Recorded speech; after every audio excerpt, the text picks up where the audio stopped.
नवरात्र की कथा। प्राचीन समय में सुरथ नाम के राजा थे। राजा प्रजा की रक्षा में उदासीन रहने लगे थे। परिणाम स्वरूप पड़ोसी राजा ने उस पर चढ़ाई कर दी। सुरथ की सेना भी शत्रु से मिल गई थी।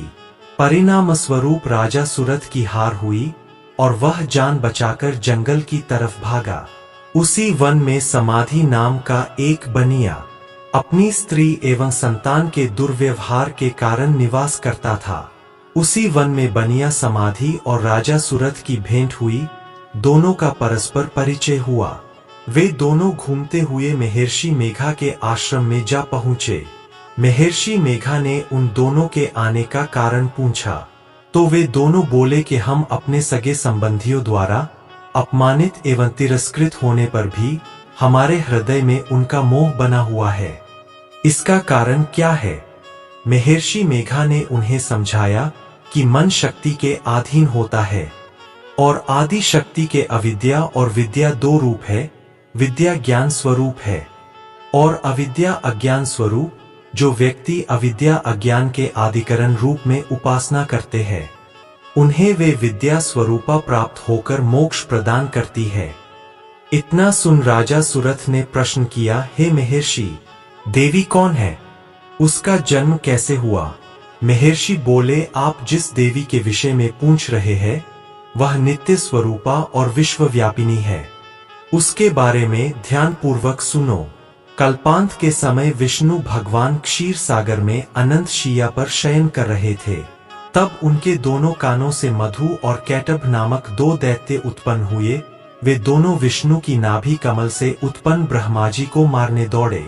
ब्रह्माजी ने उन दोनों राक्षसों को देखकर विष्णु जी की शरण में जाने की सोची, परंतु विष्णु भगवान उस समय सो रहे थे।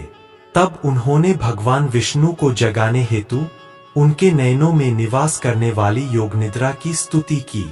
परिणाम स्वरूप तमोगुण अधिष्ठात्री देवी विष्णु भगवान के नेत्र, नासिका, मुख तथा हृदय से निकलकर ब्रह्माजी के सामने उपस्थित हो गई।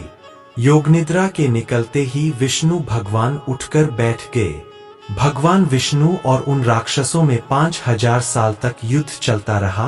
अंत में मधु और कैटभ दोनों राक्षस मारे गए। ऋषि बोले, अब ब्रह्माजी की स्तुति से उत्पन्न महामाया देवी की वीरता का वर्णन करता हूँ, उसे ध्यान पूर्वक सुनो। एक समय देवताओं के स्वामी इंद्र तथा दैत्यों के स्वामी महिषासुर में सैकड़ों वर्षों तक घनघोर संग्राम हुआ। इस युद्ध में देवराज इंद्र की पराजय हुई और महिषासुर इंद्रलोक का स्वामी बन बैठा। अब देवतागण ब्रह्मा के नेतृत्व में भगवान विष्णु और भगवान शंकर की शरण में गए। देवताओं की बातें सुनकर भगवान विष्णु तथा भगवान शंकर क्रोधित हुए। भगवान विष्णु के मुख तथा ब्रह्माजी और शिवजी तथा इंद्र आदि के शरीर से एक तेज पुंज निकला, जिससे समस्त दिशाएं जलने लगीं और अंत में यही तेजपुंज एक देवी के रूप में परिवर्तित हो गया। देवी ने सभी देवताओं से आयुध एवं शक्ति प्राप्त करके उच्च स्वर में अट्टहास किया, जिससे तीनों लोकों में हलचल मच गई। महिषासुर अपनी सेना लेकर इस सिंहनाद की ओर दौड़ा।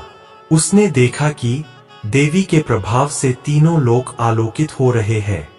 महिषासुर की देवी के सामने एक भी चाल सफल नहीं हुई और वह देवी के हाथों मारा गया।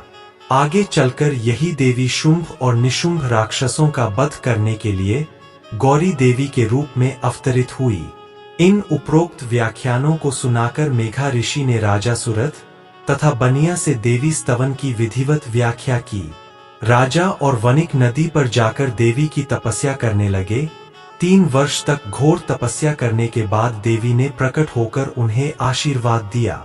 इससे वनिक संसार के मोह से मुक्त होकर आत्मचिंतन में लग गया और राजा सुरथ ने शत्रुओं पर आक्रमण करके विजय प्राप्त की और अपना वैभव प्राप्त कर लिया। आशा करते हैं दोस्तों कहानी अच्छी लगी होगी। अगर यह कहानी आपको अच्छी लगी हो तो हमारे चैनल को सब्सक्राइब और वीडियो को लाइक करें।